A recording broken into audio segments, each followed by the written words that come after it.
Hello and welcome back to part 5 with Ilene Dillon.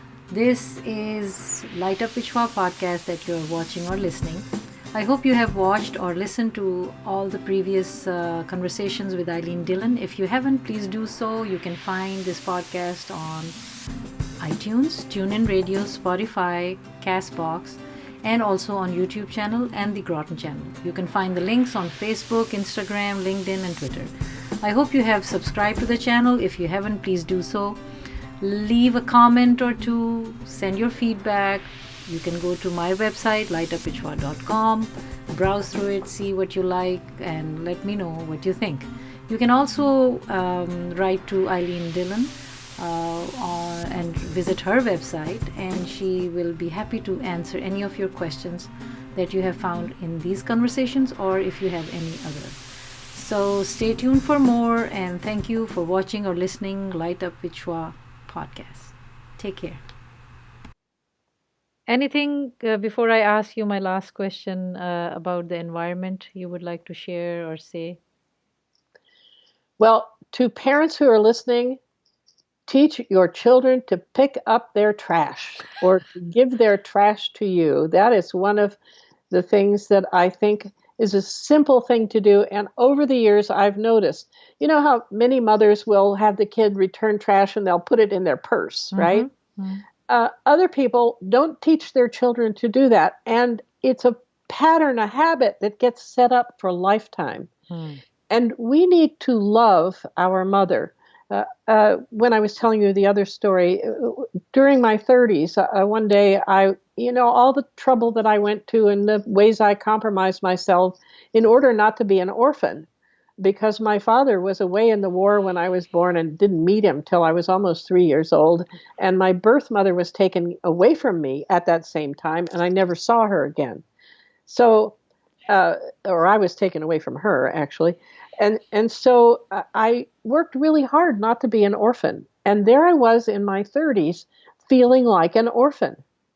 And this woman I had known for a long time turns out to be one of my best friends for about 40 years now. She went through my husband's illness and death living in our home with us for 5 years. Fantastic. At any rate, she called me right at that time. And I told her, I'm feeling like I'm sobbing, and she started laughing. Now, I'm a gardener, and I always had a garden. She started laughing, and she said, isn't it incredible?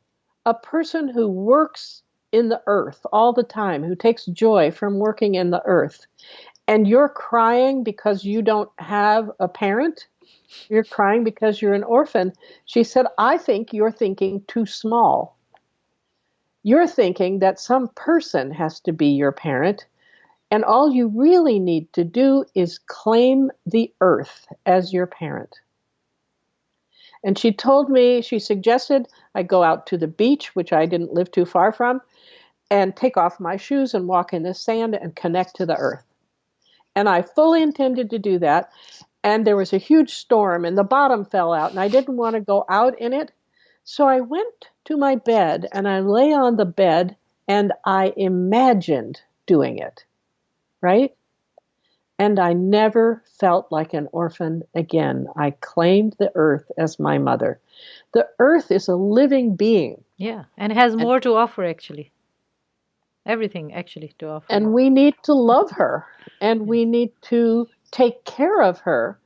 And, just like you were saying, do you exercise and you eat the right foods? We need to do that for the earth. We need to love her so she can love us back.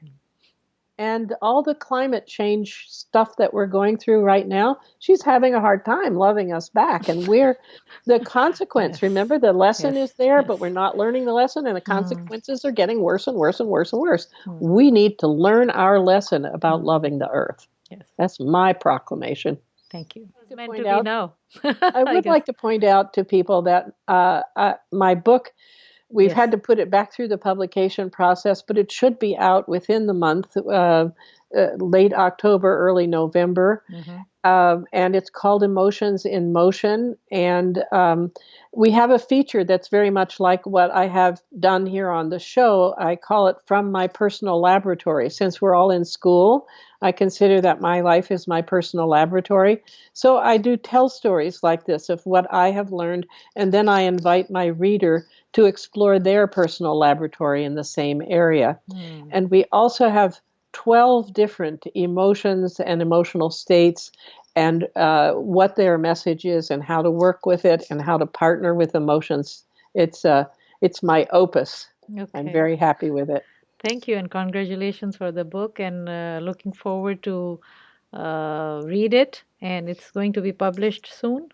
Yes, yes, Okay. and it'll be on Amazon, Okay. and we'll have the announcement on my website, which you're Okay. going to list. Yes. So Yes. Yes. thank you. Thank you so much. Thank you. My pleasure. Thanks for inviting me. Thank you for being here. Anything you would like to say? Anything that you felt? Anything you explored? What made you decide you have so much to do that, okay, let me give this lady some time to talk? Well, what I would share with you is that what I have come to from working with with the emotions that come up in me is I've come to the point where I live my life by following my heart. Hmm. So ideally, our head and our heart are to be in balance with one another. And I think marrying a brain surgeon was part of creating that for myself. Yeah. You know, he helped me to be better with my brain. I helped him to be better with his emotions.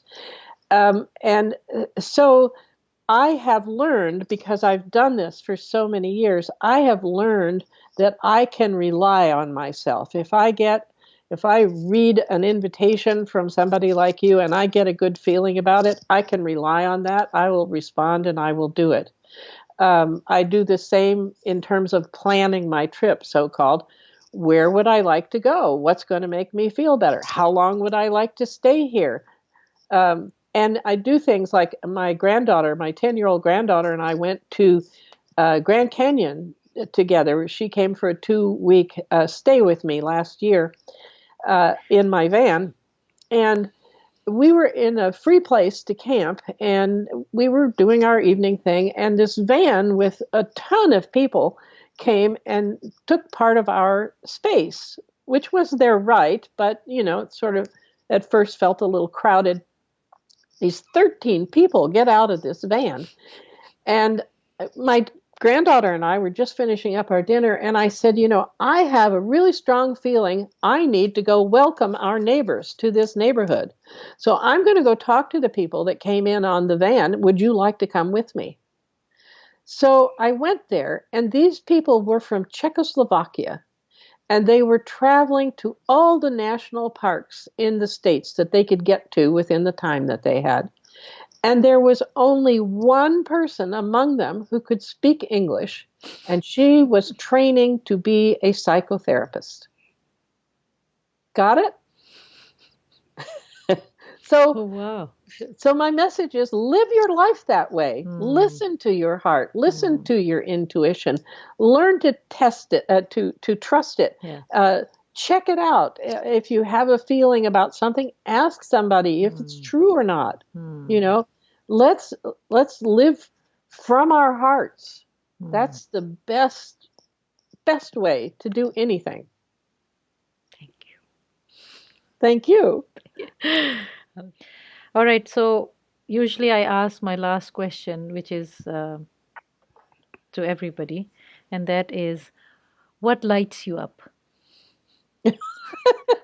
Talking with people like this, for one thing. Thank you. Uh, so we have this whole issue that we haven't learned our lesson, and so things on the earth, the lessons that we have regarding the earth, are getting harsher and harsher.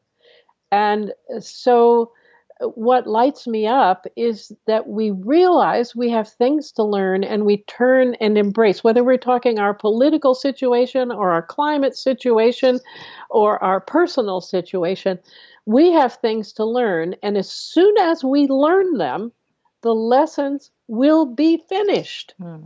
If I could, it lights me up to tell somebody that and have them hear me.